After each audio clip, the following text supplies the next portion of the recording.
ऋषि ने मांगा तलाक। ऋषि ने सबके सामने कबूला, मैं झनक से प्यार करता हूँ और उससे शादी करना चाहता हूँ। संजना टीवी पर आपका स्वागत है, जहां हम शो झनक के आने वाले सबसे बड़े महा ट्विस्ट की गहराइयों में उतरने वाले हैं। शो की कहानी उस मुकाम पर आ खड़ी हुई है जिसका इंतजार न जाने कितने महीनों से दर्शक कर रहे थे। और आज जो विश्लेषण हम करने जा रहे हैं वो सीधे तौर पर शो के आने वाले हाई वोल्टेज ड्रामा से जुड़ा है। जिस पल का डर अर्शी और अनिरुद्ध को सबसे ज्यादा था, वही पल अब उनकी जिंदगी में भूचाल लाने वाला है। ऋषि, जो अब तक खामोशी से अपने कर्तव्यों और रिश्तों के बोझ तले दबा हुआ था, उसने अब अपनी चुप्पी तोड़ने का फैसला कर लिया है। ये महज एक एपिसोड का ड्रामा नहीं है, बल्कि रिश्तों की बिसात पर बिछी उस पूरी बाजी का पलट जाना है जो अर्शी ने अपनी बेटी अदिति के लिए सजाई थी। ऋषि का सब्र का बांध अब टूट चुका है और उसने पूरे परिवार, खास तौर पर अपने सास ससुर अनिरुद्ध और अर्शी के सामने वो सच उगल दिया है जो इस घर की दीवारों को हिलाकर रख देगा। तलाकनामा अब महज एक कागज का टुकड़ा नहीं, बल्कि ऋषि की आज़ादी और झनक के लिए उसके बेपनाह प्यार का सबूत बनकर सामने आया है। कहानी में अब तक हमने देखा कि कैसे ऋषि, जो एक सख्त और उसूलों वाला पुलिस एसपी है, वो अपनी पर्सनल लाइफ में कितना बेबस महसूस कर रहा था। अदिति के साथ उसका रिश्ता कभी भी प्यार की बुनियाद पर नहीं टिका था, बल्कि वो समझौतों और परिस्थितियों की एक ऐसी जंजीर थी जिसमें ऋषि घुट घुट कर जी रहा था। अदिति, जो अनिरुद्ध और अर्शी की लाडली बेटी है, उसे हमेशा यही लगता रहा कि वो ऋषि को पा लेगी, उसे अपना बना लेगी।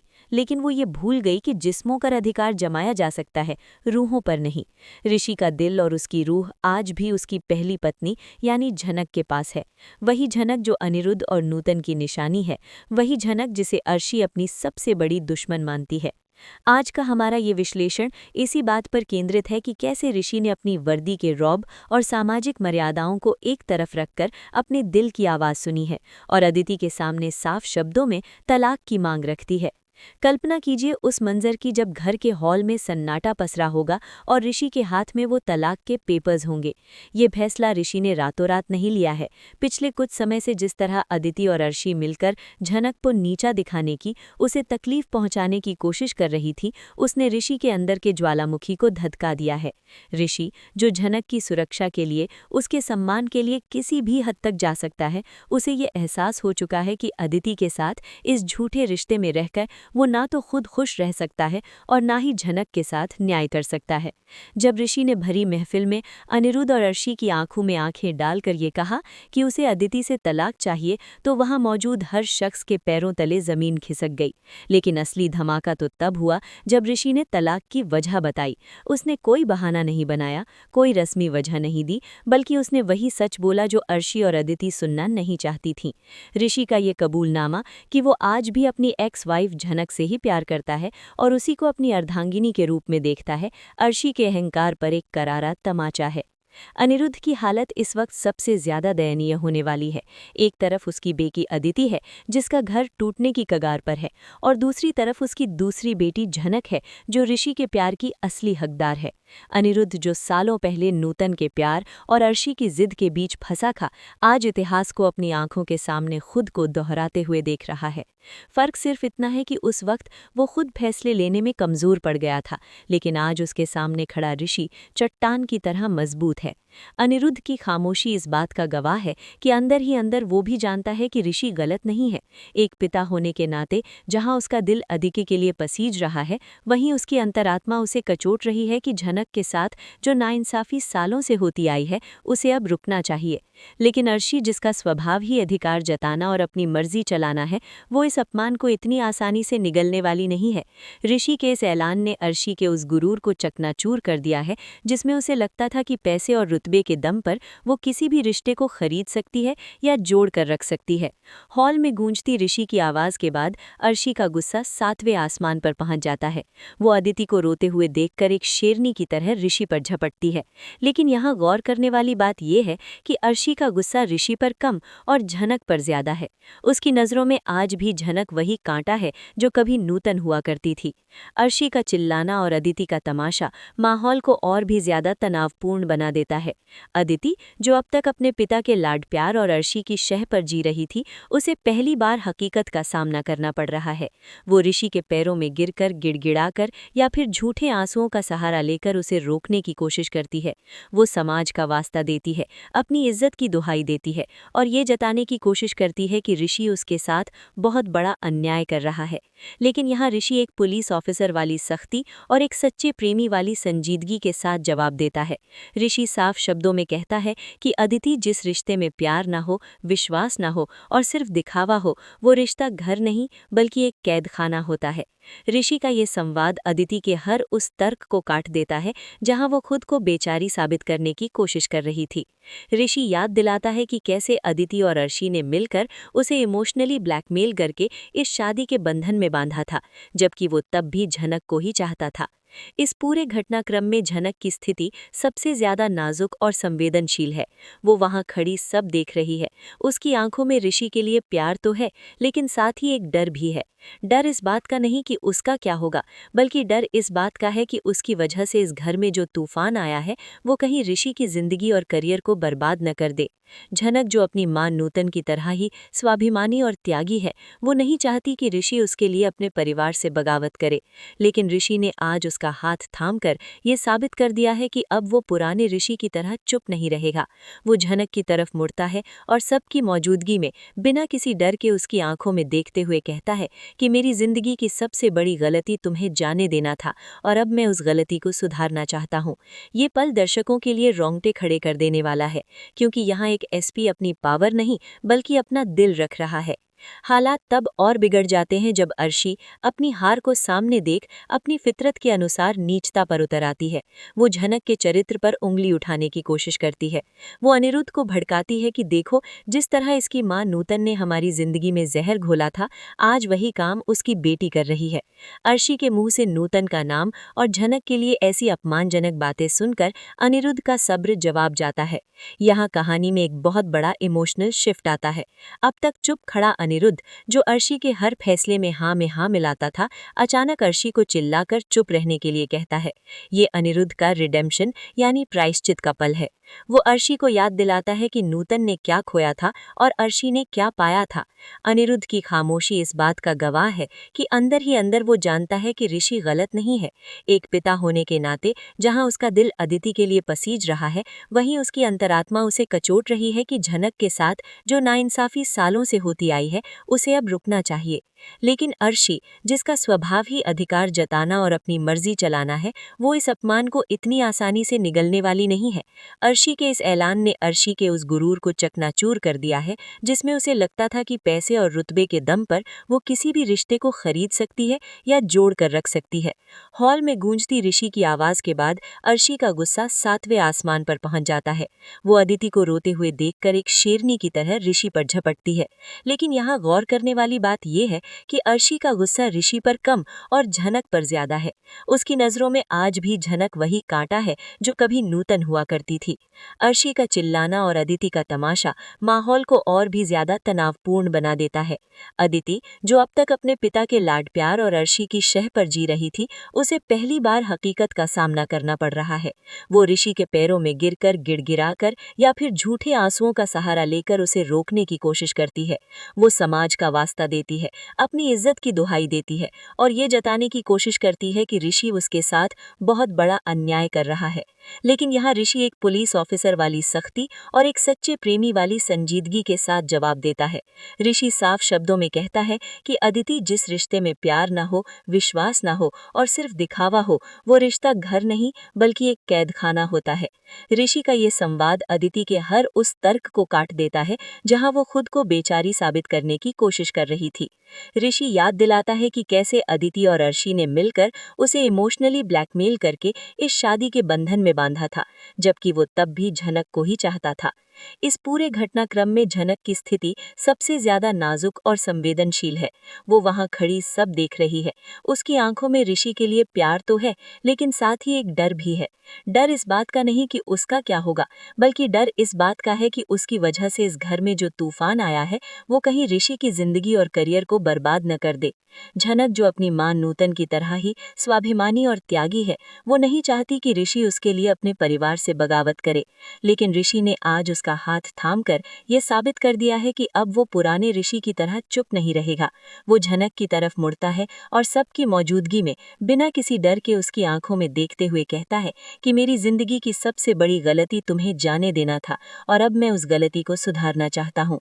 ये पल दर्शकों के लिए रोंगटे खड़े कर देने वाला है, क्योंकि यहाँ एक एसपी अपनी पावर नहीं बल्कि अपना दिल रख रहा है। हालात तब और बिगड़ जाते हैं जब अर्शी अपनी हार को सामने देख अपनी फितरत के अनुसार नीचता पर उतर आती है। वो झनक के चरित्र पर उंगली उठाने की कोशिश करती है। वो अनिरुद्ध को भड़काती है कि देखो, जिस तरह इसकी मां नूतन ने हमारी जिंदगी में जहर घोला था, आज वही काम उसकी बेटी कर रही है। अर्शी के मुंह से नूतन का नाम और झनक के लिए ऐसी अपमानजनक बातें सुनकर अनिरुद्ध का सब्र जवाब जाता है। यहाँ कहानी में एक बहुत बड़ा इमोशनल शिफ्ट आता है। अब तक चुप खड़ा अनिरुद्ध, जो अर्शी के हर फैसले में हाँ मिलाता था, अचानक अर्शी को चिल्लाकर चुप रहने के लिए कहता है। ये अनिरुद्ध का रिडेम्पशन यानी प्रायश्चित का पल है। वो अर्शी को याद दिलाता है कि नूतन ने क्या खोया था और अर्शी ने क्या पाया था। अनिरुद्ध का अपनी पत्नी और बेटी अदिति के खिलाफ जाकर इनडायरेक्टली ऋषि और झनक के पक्ष में बोलना इस ड्रामा को एक नए स्तर पर ले जाता है। अनिरुद्ध की आंखों में अपनी असली बेटी झनक के लिए एक तड़प दिखाई देती है, जिसे वो अब तक दबाता आया था। लेकिन क्या अदिति इतनी आसानी से हार मान लेगी? बिल्कुल नहीं। अदिति, जिसमें अर्शी का ही खून है, वो अब साम दाम दंड भेद की नीति अपनाने वाली है। ऋषि के तलाक मांगने के बाद अदिति एक खतरनाक चाल चलने की तैयारी कर रही है। वो जानती है कि ऋषि एक पुलिस वाला है और उसकी इमेज उसके लिए बहुत मायने रखती है। आने वाले पलों में हम देखेंगे कि अदिति कैसे ऋषि को उसकी वर्दी और उसकी ड्यूटी के नाम पर ब्लैकमेल करने की कोशिश करेगी। वो धमकी दे सकती है कि वो ऋषि पर घरेलू हिंसा या प्रताड़ना का झूठा केस कर देगी, जिससे उसका करियर खत्म हो जाए। ये देखना दिलचस्प होगा कि एक एसपी जो दुनिया भर के मुजरिमों से निपटता है, वो अपने घर में चल रही इस साजिश से कैसे निपटेगा। ऋषि के लिए ये लड़ाई अब सिर्फ प्यार की नहीं, बल्कि अपने आत्मसम्मान और सत्य की भी है। वो जानता है कि अदिति और अर्शी उसे बर्बाद करने में कोई कसर नहीं छोड़ेंगे, लेकिन उसके साथ अब सांझबाती का आशीर्वाद और झनक का मूक समर्थन है। अदिति की धमकी और अर्शी के जहरीले बोलों के बीच घर का माहौल किसी कुरुक्षेत्र से कम नहीं रह गया है। अदिति ने जब ये देखा कि उसके आंसू और गिड़गिड़ाना ऋषि पर कोई असर नहीं कर रहे हैं, तो उसने अपना पैंतरा बदल लिया। अब वो एक घायल नागिन की तरह भुपकार रही है। अदिति ने ऋषि को सीधे तौर पर ललकारा है कि अगर उसने इस घर की चौखट लांघकर झनक का हाथ थामने की कोशिश की, तो वो उसे समाज में मुंह दिखाने लायक नहीं छोड़ेगी। अदिति, जो एक रसूखदार परिवार से आती है, वो जानती है कि एक पुलिस ऑफिसर के लिए उसकी वर्दी और उसकी साख क्या मायने रखती है। वो चिल्लाकर कहती है कि एक एसपी अपनी धर्मपत्नी को छोड़कर एक दूसरी औरत के पास जा रहा है। ये खबर जब अखबारों की हेडलाइन बनेगी तो तुम्हारी सारी हेकड़ी निकल जाएगी ऋषि। ये पल ऋषि के चरित्र की सबसे बड़ी परीक्षा का है। आमतौर पर कोई भी इंसान अपनी बदनामी के डर से पीछे हट जाता, लेकिन ऋषि ने यहाँ जो किया, उसने साबित कर दिया कि उसका प्यार किसी भी डर से बड़ा है। ऋषि ने अदिति की आंखों में देखते हुए बहुत ही सधे हुए अंदाज में जवाब दिया कि वो अपनी वर्दी की इज्जत करना जानता है, लेकिन उस वर्दी के पीछे एक इंसान भी है जिसका दिल धड़कता है। उसने साफ कर दिया कि झूठी इज्जत के लिए मैं घुट-घुट कर नहीं मर सकता। तुम मीडिया को बुलाओ या कमिश्नर को, सच यही है कि मैं तुमसे नहीं, झनक से प्यार करता हूँ। यहाँ पर कहानी में एक बहुत ही महत्वपूर्ण मोड़ आता है, जिसका जिक्र हमने एपिसोड के टाइटल सांझबाती स्टैंड्स बाय ऋषि में भी देखा है। जब पूरा घर ऋषि के खिलाफ खड़ा होने लगता है और अर्शी उसे धोखेबाज और एहसान फरामोश कह रही होती है, तब घर की एक सदस्य सांझबाती ऋषि की ढाल बनकर सामने आती है। सांझबाती का इस तरह खुलकर सामने आना अर्शी और अदिति के लिए किसी झटके से कम नहीं है। सांझबाती अब तक चुप थी, तमाशा देख रही थी, लेकिन जब उसने देखा कि अदिति और अर्शी मिलकर ऋषि और झनक के चरित्र हनन पर उतर आए हैं, तो उससे रहा नहीं गया। सांझबाती ने सबके सामने वो राज खोल दिया जो अब तक इस घर की चारदीवारी में दफन था। उसने बताया कि कैसे ऋषि ने इस शादी को बचाने की हर मुमकिन कोशिश की थी, लेकिन अदिति ने हमेशा ऋषि को अपनी जागीर समझा, पति नहीं। सांझबाती ने अनिरुद्ध की तरफ देखते हुए कहा, भाई साहब, आप अपनी बेटी के प्यार में इतने अंधे हो गए कि आपको ऋषि का दर्द नहीं दिखा। अदिति ने ऋषि को कभी वो सम्मान नहीं दिया जो एक पत्नी को देना चाहिए, बल्कि हमेशा उसे ये एहसास दिलाया कि वो इस घर का दामाद नहीं, बल्कि अर्शी बोस के एहसानों तले दबा हुआ एक मामूली इंसान है। सांझबाती की ये बातें अनिरुद्ध के दिल पर हथौड़े की तरह लगी। उसे पहली बार अपनी परवरिश और अर्शी के घमंड का असली चेहरा दिखाई दिया। इसी बीच झनक का सब्र अब जवाब दे जाता है। वो ऋषि को और ज्यादा जलील होते हुए नहीं देख सकती। झनक, जो खुद को इस सारे फसाद की जड़ मान रही है, वो वहां से भागने की कोशिश करती है। वो रोते हुए हाथ जोड़ती है और कहती है कि प्लीज ऋषि, मुझे जाने दो, मेरे नसीब में खुशियां नहीं हैं। मैं नहीं चाहती कि मेरी वजह से तुम्हारा परिवार टूटे, तुम्हारी नौकरी पर आँच आए। झनक का ये त्याग, उसका ये दर्द ऋषि को अंदर तक झंझोर देता है। वो दौड़कर झनक का हाथ पकड़कर उसे रोकता है और ये दृश्य दर्शकों की आंखों में आंसू लाने के लिए काफी है। ऋषि झनक का हाथ पकड़कर उसे रोकता है और पूरे अधिकार से कहता है कि तुम कहीं नहीं जाओगी। ये घर जितना अदिति का है, उतना ही तुम्हारा भी हक है, बल्कि उससे ज्यादा। ऋषि का ये इशारा शायद भविष्य में आने वाले उस सच की तरफ है कि ये घर असल में अनिरुद्ध का है और अनिरुद्ध की असली वारिस झनक ही है। ऋषि का झनक को रोकना और सबके सामने उसे अपनी ढाल बनाना अर्शी को आग बबूला कर देता है। अर्शी अब अपना आखिरी और सबसे घिनौना पत्ता फेंकती है। वो जानती है कि अनिरुद्ध अब पिघल रहा है और ऋषि हाथ से निकल चुका है, इसलिए वो अचानक अपनी छाती पकड़कर नाटक करना शुरू कर देती है या फिर आत्महत्या की धमकी देने लगती है। अर्शी का ये ड्रामा हमेशा से अनिरुद्ध की कमजोरी रहा है। वो चिल्लाकर कहती है कि अगर ये लड़की अभी के अभी इस घर से नहीं गई तो वो अपनी जान दे देगी। घर में अफरा तफरी मच जाती है। अदिति अपनी माँ को संभालती है और अनिरुद्ध घबरा जाता है। ये एक क्लासिक मैनिपुलेशन है जिसका इस्तेमाल अर्शी सालों से करती आ रही है। अनिरुद्ध, जो अभी अभी ऋषि और सांझबाती की बातों से प्रभावित होकर सच का साथ देने की सोच रहा था, वो फिर से अर्शी की हालत देखकर धर्म संकट में पड़ जाता है। वो बेबस होकर ऋषि और झनक की तरफ देखता है। उसकी आंखों में याचना है कि अभी के लिए रुक जाओ, लेकिन इस बार ऋषि इन पुराने पैतरों में फंसने वाला नहीं है। एक पुलिस वाला होने के नाते वो असली दर्द और ड्रामा के बीच का फर्क बखूबी समझता है। जहां बाकी घर वाले अर्शी के इर्द गिर्द जमा हो जाते हैं, ऋषि अपनी जगह से टस से मस नहीं होता। वो अनिरुद्ध से कहता है, पापा, बहुत हो गया ये इमोशनल अत्याचार, आज फैसला होकर रहेगा। अगर आप अर्शी की सेहत का हवाला देकर सच को दबाना चाहते हैं तो शौक से दबाइए, लेकिन मैं और झनक अब इस झूठ का हिस्सा नहीं बनेंगे। ऋषि का ये सख्त रूप देखकर अर्शी का ड्रामा भी फीका पड़ने लगता है। उसे समझ आ जाता है कि अब उसकी दाल नहीं गलने वाली। तभी कहानी में एक और ट्विस्ट आता है। दरवाजे पर एक दस्तक होती है। ये दस्तक किसी और की नहीं, बल्कि अतीत के किसी ऐसे पन्ने की है जो अर्शी ने फाड़ कर फेंक दिया था। शायद कोई पुराना गवाह या फिर कोई ऐसा सबूत जो नूतन की मौत और झनक के जन्म से जुड़ा है, वो अब इस घर में प्रवेश करने वाला है। ऋषि ने शायद पहले से ही अपनी तैयारी कर ली थी और अब वो अदिति और अर्शी को कानून और सबूतों के दायरे में घेरने वाला है। क्या ऋषि के पास अदिति के खिलाफ कोई ऐसा सबूत है जो उसकी बोलती बंद कर देगा?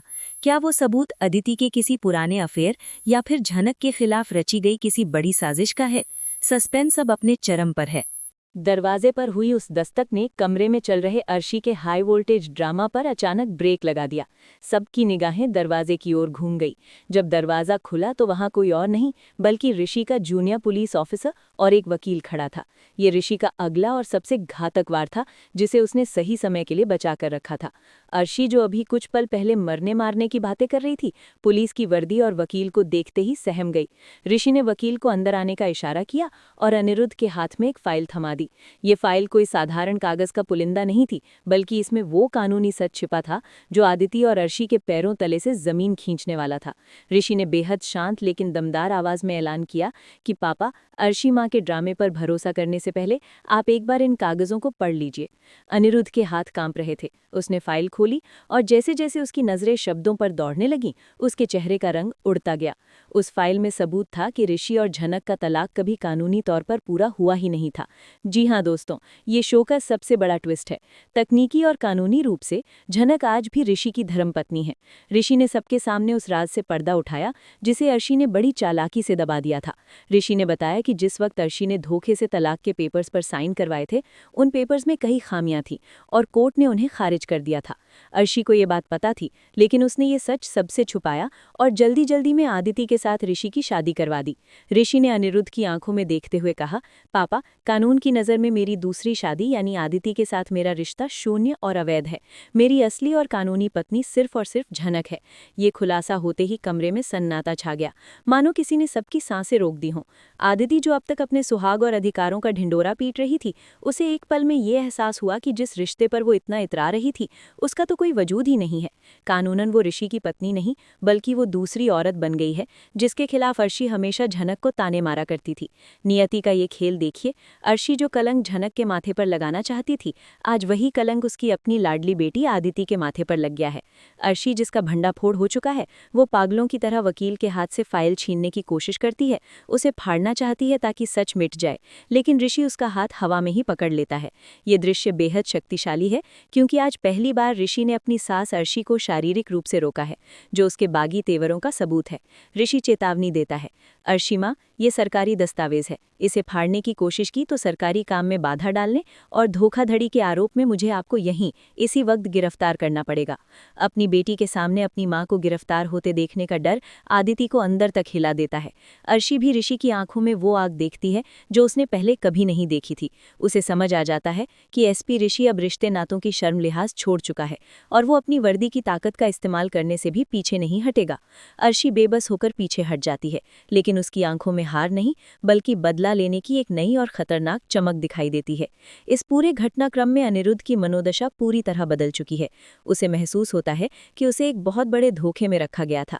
जिस शादी को वो अपनी जिंदगी की सबसे बड़ी उपलब्धि मान रहा था, वो असल में एक झूठ की बुनियाद पर खड़ी थी। अनिरुद्ध की नजरें झनक पर टिक जाती हैं, जो कोने में खड़ी ये सब सुन रही है। झनक को भी ये नहीं पता था कि वो अभी भी ऋषि की पत्नी है। उसकी आंखों में एक अजीब सा सुकून और साथ ही एक उलझन दिखाई देती है। अनिरुद्ध धीरे धीरे चलकर झनक के पास जाता है। ये वही अनिरुद्ध है जिसने समाज के डर से कभी नूतन का साथ नहीं दिया था, लेकिन आज अपनी बेटी के साथ हो रहे अन्याय ने उसकी सोई हुई अंतरात्मा को जगा दिया है। क्या अनिरुद्ध सबके सामने झनक के सिर पर हाथ रखकर उसे अपनी बहू स्वीकार करेगा, या फिर वो आदिति के भविष्य के लिए एक बार फिर ऋषि से झूठ को सच मान लेने की भीख मांगेगा? माहौल तब और भावुक हो जाता है जब सांझबाती, जो अब तक ऋषि के साथ खड़ी थी, वो आदिति के पास जाती है। सांझबाती आदिति को आईना दिखाती है और कहती है, आदिति, जिस रिश्ते की शुरुआत ही झूठ और फरेब से हुई हो, उसका अंजाम कभी अच्छा नहीं हो सकता। ऋषि ने कभी तुझे दिल से पत्नी नहीं माना और आज कानून ने भी तुझे पत्नी मानने से इनकार कर दिया है। अभी भी वक्त है, अपनी जिद छोड़ दे और इस झूठ से बाहर निकल। लेकिन आदिति, जो अब पूरी तरह टूट चुकी है और अपमानित महसूस कर रही है, वो सांझबाती को धक्का दे देती है। उसका ये व्यवहार अनिरुद्ध के सब्र का आखिरी बांध तोड़ देता है। अनिरुद्ध आदिति पर चिल्लाता है, बस आदिति, अपनी माँ की तरह बनना बंद करो। बाप बेटी के बीच की ये दरार शो में एक नए क्लेश को जन्म देगी। अब अनिरुद्ध घर का मुखिया बनकर फैसला लेने वाला है। वो वकील से पूछता है कि अब आगे क्या करना होगा, और ऋषि जवाब देता है, मुझे आदिति से तलाक की जरूरत ही नहीं है, क्योंकि ये शादी कभी थी ही नहीं। मुझे बस झनक को उसका हक दिलाना है और उसे इस घर में, मेरे कमरे में मेरी पत्नी के रूप में वापस ले जाना है। ऋषि का ये फैसला आदिति के लिए किसी मौत की सजा से कम नहीं है। अब देखना यह है कि अर्शी अपनी बेटी की उजड़ती गृहस्थी बचाने के लिए कौन सा शैतानी कदम उठाएगी, क्योंकि घायल नागिन और अपमानित अर्शी दोनों ही बहुत खतरनाक होती हैं। ऋषि के उस ऐलान ने कि झनक ही मेरी कानूनी पत्नी है और मुझे आदिति से तलाक की जरूरत ही नहीं है, हॉल में खड़े हर शख्स के होश उड़ा दिए हैं।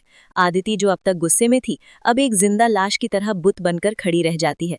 उसका सुहाग, उसका सिंदूर, उसका रुतबा, सब कुछ एक पल में झूठ साबित हो गया। लेकिन जैसा कि हम जानते हैं, अर्शी बोस इतनी आसानी से अपनी हार स्वीकार करने वालों में नहीं है। जब कानूनी दाव उल्टा पड़ गया, तो अर्शी ने अब सामाजिक और भावनात्मक हथियार उठा लिया है। वो दौड़कर आदिति के पास जाती है और उसे गले लगाकर जोर जोर से रोना शुरू कर देती है। अर्शी अब विक्टिम कार्ड खेल रही है। वो अनिरुद्ध और घर के बड़ों की तरफ मुड़कर चिल्लाती है, कानून जो चाहे कहे, लेकिन समाज क्या कहेगा? दुनिया की नजरों में आदिति ही ऋषि की पत्नी है। हमने धूमधाम से फेरे करवाए थे, कन्यादान किया था। क्या उन रस्मों का कोई मोल नहीं? क्या एक कागज का टुकड़ा अग्नि के सामने ली गई कसमों से बड़ा हो गया? अर्शी की ये दलील वहां मौजूद पुराने ख्यालात के रिश्तेदारों को सोचने पर मजबूर कर देती है। वो जानती है कि अनिरुद्ध इज्जत और समाज से डरता है, इसलिए वो उसी दुखती रग को दबा रही है, लेकिन ऋषि आज हर बेड़ी तोड़ने को तैयार खड़ा है। वो अर्शी के इस पाखंड का जवाब बेहद करारे अंदाज में देता है। वो कहता है, अर्शी माँ, समाज की दुहाई आप दे रही हैं, वही समाज जिसने नूतन माँ को कभी अपनाया नहीं था। जब आपने धोखे से मेरी शादी करवाई थी तब धर्म और अधर्म का ख्याल नहीं आया। अग्नि की कस्में तब मायने रखती हैं जब नीयत साफ हो। आदिति के साथ मेरे फेरे एक छलावा थे, और छलावे को रस्म नहीं पाप कहते हैं। ऋषि की आवाज में जो सच्चाई और दर्द है वो अनिरुद्ध के दिल को चीर कर रख देता है। अनिरुद्ध को आज अपनी जवानी के दिन याद आ रहे हैं, जब वो समाज के डर से चुप रहा था और नूतन को खो दिया था। आज वो अपनी बेटी झनक को नहीं खोना चाहता। अनिरुद्ध आगे बढ़ता है और एक ऐसा फैसला लेता है जो अर्शी के लिए किसी परमाणु बम से कम नहीं है। अनिरुद्ध ऋषि के पास जाकर उसके कंधे पर हाथ रखता है और कहता है, ऋषि सही कह रहा है, पाप को ढोने से बेहतर है कि उसे यहीं खत्म कर दिया जाए। अगर कानून झनक को पत्नी मानता है तो ये घर भी झनक को ही अपनी बहू मानेगा। अनिरुद्ध के मुंह से ये बात सुनकर अदिति का मानसिक संतुलन डगमगा जाता है। वो पागलों की तरह हंसने लगती है और फिर अचानक पास पड़े फूलदान को उठाकर शीशे की तरफ दे मारती है। नहीं, ये नहीं हो सकता, मैं इस घर की बहू हूँ। अदिति का ये हिंसक रूप देखकर सब डर जाते हैं। वो दौड़कर झनक की तरफ लपकती है, मानो उसे जान से मार देगी। तूने मेरी जिंदगी बर्बाद की है, मैं तुझे जिंदा नहीं छोड़ूंगी। अदिति झनक का गला पकड़ने ही वाली होती है कि ऋषि बीच में दीवार बनकर खड़ा हो जाता है। ऋषि अदिति का हाथ झटक देता है और अपनी पुलिस वाली रौद्र रूप में आ जाता है। वो उंगली दिखाकर चेतावनी देता है, अदिति, अपनी हद में रहो। अब तक मैं चुप था क्योंकि मैं तुम्हारी इज्जत करता था, लेकिन अगर तुमने झनक को हाथ भी लगाया तो भूल जाऊंगा कि तुम कौन हो। एक एसपी की पत्नी होने का जो गुरूर तुम्हें था वो अब नहीं रहा, लेकिन एक एसपी का गुस्सा क्या होता है वो मत देखना। ऋषि का ये रूप देखकर अदिति सहम जाती है और अर्शी के पीछे छिप जाती है। अब आता है इस ड्रामे का सबसे भावुक और रोंगटे खड़े कर देने वाला पल। ऋषि झनक का हाथ थामता है और उसे घर के मंदिर की ओर ले जाता है। झनक, जो अब तक स्तब्ध थी, उसकी आंखों से आंसू बहने लगते हैं। उसे विश्वास नहीं हो रहा कि जिस हक के लिए वो दर-दर की ठोकरें खा रही थी, आज वो उसे मिल रहा है। ऋषि मंदिर के सामने रुकता है, दिए की लौ से अपनी उंगली जलाता है या फिर वहां रखा सिंदूर उठाता है और सबके सामने पूरे विधि विधान और अधिकार के साथ झनक की मांग भर देता है। ये दृश्य अर्शी और अदिति की छाती पर सांप लौटने जैसा है। ऋषि कहता है, आज से, अभी से झनक ही मिसेज ऋषि सेनगुप्ता है और इस घर में इसका वही दर्जा होगा जो एक बड़ी बहू का होता है। ऋषि का झनक की मांग भरना सिर्फ एक रस्म नहीं, बल्कि अर्शी और उसकी साजिशों के ताबूत में आखिरी कील है। लेकिन रुकिए दोस्तों, कहानी यहाँ खत्म नहीं होती। अर्शी अपनी बेटी के उजड़े हुए सुहाग को देखकर प्रतिशोध की आग में जल रही है। जब ऋषि झनक को लेकर अपने कमरे की तरफ बढ़ता है तो अर्शी पीछे से एक ठंडी और डरावनी आवाज में बोलती है, जाओ ऋषि, ले जाओ इसे। आज तुमने मेरा मान, मेरी बेटी की खुशियां सब कुचल दिया। लेकिन याद रखना, अनिरुद्ध के इस घर में झनक का गृह प्रवेश तो हो गया है, लेकिन उसका ये सफर कांटों से भरा होगा। मैं अर्शी बोस कसम खाती हूँ कि जब तक झनक को इस घर से धक्के मारकर नहीं निकाल देती, मैं चैन से नहीं बैठूंगी। तुमने आज एक माँ को चुनौती दी है। अर्शी की ये धमकी हवा में एक अजीब सा तनाव छोड़ जाती है।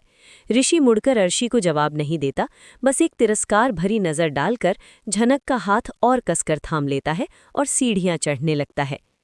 जैसे ही ऋषि और झनक कमरे में दाखिल होते हैं और दरवाज़ा बंद होता है, नीचे हॉल में अनिरुद्ध का स्वास्थ्य बिगड़ने लगता है। इतने सारे खुलासे और तनाव को उसका दिल बर्दाश्त नहीं कर पाता। अनिरुद्ध अचानक अपनी छाती पकड़कर सोफे पर गिर पड़ता है। अनिरुद्ध, सांझबाती चिल्लाती है। घर में फिर से कोहराम मच जाता है।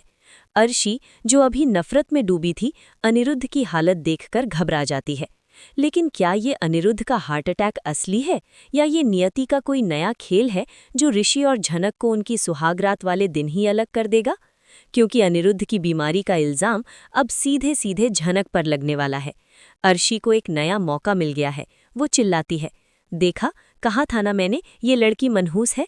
आते ही इसने मेरे पति की जान जोखिम में डाल दी। क्या ऋषि अपने पिता को बचा पाएगा? और क्या झनक, जिसे अभी अभी पत्नी का दर्जा मिला है, वो इस नए अपशगुन के ताने से लड़ पाएगी? कहानी अब अस्पताल और घर के बीच झूलने वाली है, जहां अर्शी एक बार फिर बाजी पलटने की कोशिश करेगी। तो दोस्तों, अनिरुद्ध के अचानक गिरते ही कहानी ने एक भयानक मोड़ ले लिया है। जिस पल ऋषि और झनक अपनी नई जिंदगी की शुरुआत करने वाले थे, उसी पल अनिरुद्ध की ये हालत अर्शी को एक बहुत बड़ा हथियार दे देती है। अर्शी ने रोते हुए तुरंत ऐलान कर दिया है कि ये सब झनक के अशुभ कदम का नतीजा है। अब अस्पताल के गलियारों में एक नई जंग छिड़ेगी। क्या अनिरुद्ध की जान बच पाएगी? और क्या ऋषि अपने पिता की हालत के लिए झनक को जिम्मेदार ठहराने वाली अर्शी का मुंह बंद करा पाएगा? या फिर अनिरुद्ध की बीमारी का फायदा उठाकर अर्शी पुलिस और डॉक्टरों के साथ मिलकर झनक को ऋषि से दूर कर देगी? आने वाले एपिसोड्स में आप देखेंगे कि झनक को अब अपनी पवित्रता और किस्मत दोनों की अग्नि परीक्षा देनी होगी। ऋषि का प्यार एक तरफ और पिता की जान दूसरी तरफ। ये धर्म संकट शो की टीआरपी को आसमान पर ले जाएगा। आप हमें कमेंट्स में ज़रूर बताएं कि क्या अनिरुद्ध का हार्ट अटैक असली है या अर्शी की कोई मिलीजुली साजिश? और क्या आप ऋषि और झनक को एक होते देखना चाहते हैं? अपनी राय नीचे लिखें। अगर आपको आज का ये धमाकेदार अपडेट और हमारा विश्लेषण पसंद आया हो तो संजना टीवी को अभी सब्सक्राइब करें और बेल आइकन दबाना न भूलें ताकि झनक की कोई भी बड़ी खबर आपसे मिस न हो। वीडियो को लाइक और शेयर ज़रूर करें। मिलते हैं अगले वीडियो में एक और बड़े खुलासे के साथ। तब तक के लिए देखते रहिए संजना टीवी। नमस्ते।